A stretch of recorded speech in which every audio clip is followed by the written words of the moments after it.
আপনার মর্যাদা আল্লাহ বাড়াই দিবে ইনশাআল্লাহ। আল্লাহ আপনাকে আসমান থেকে বেহিসাব রিজিক দিবে ইনশাআল্লাহ। যে বোন পর্দা করছো না, আজকেই পর্দা ধরো ইনশাআল্লাহ।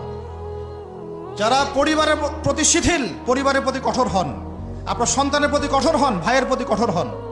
দেখেন আপনার ভাই গোপনে জেনা করছে কিনা, মেয়েটা গোপনে জেনা করছে কিনা। এই ফ্রি মিক্সিং ত্যাগ করেন, ফ্রি মিক্সিং এর সংস্কৃতি ত্যাগ করেন, মোবাইলের সেলফির সংস্কৃতি ত্যাগ করেন, শোডাউন আইওয়াস এগুলো বন্ধ করেন, কিছু করার চেষ্টা করেন আল্লাহর জন্যে। আল্লাহ পাক সবাইকে তৌফিক দান করেন। যারা আমরা মাদ্রাসায় পড়ি, আমরা যারা মাদ্রাসায় টুকটাক যাওয়া আসা করি, আমাদের জীবনের উদ্দেশ্য যেন এমন না হয় যে একটা ইমামতি হলেই বাস কাম খালাস। না, একটা ইমামতির জন্য আল্লাহ আপনাকে সৃষ্টি করেন না। একটা বই লিখেছি বাস অনেক কিছু হয়ে গেছে, একটা মাদ্রাসা প্রতিষ্ঠা করেছি বাস অনেক কিছু করে ফেলেছি, এমনভাবে কখনো চিন্তা করবেন না। স্বপ্ন বড় করেন, লম্বা স্বপ্ন দেখেন, দীর্ঘ স্বপ্ন দেখেন, বাইতুল মুকাদ্দাস পর্যন্ত স্বপ্ন নিয়ে যান। আল্লাহ তৌফিক দান করেন। আর আমরা কোনো বিচ্ছিন্ন জনগোষ্ঠী না, আমরা একা একা কখনো আইন হাতে তুলে নিব না, ঠিক আছে?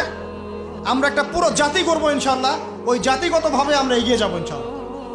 আল্লাহ পাক আমাদের প্রশাসনকে হেদায়েত দেন, সরকারকে হেদায়েত দেন, আম জনগণকে হেদায়েত দেন, মা বোনদেরকে হেদায়েত দেন, যুবক ভাইদেরকে হেদায়েত দেন।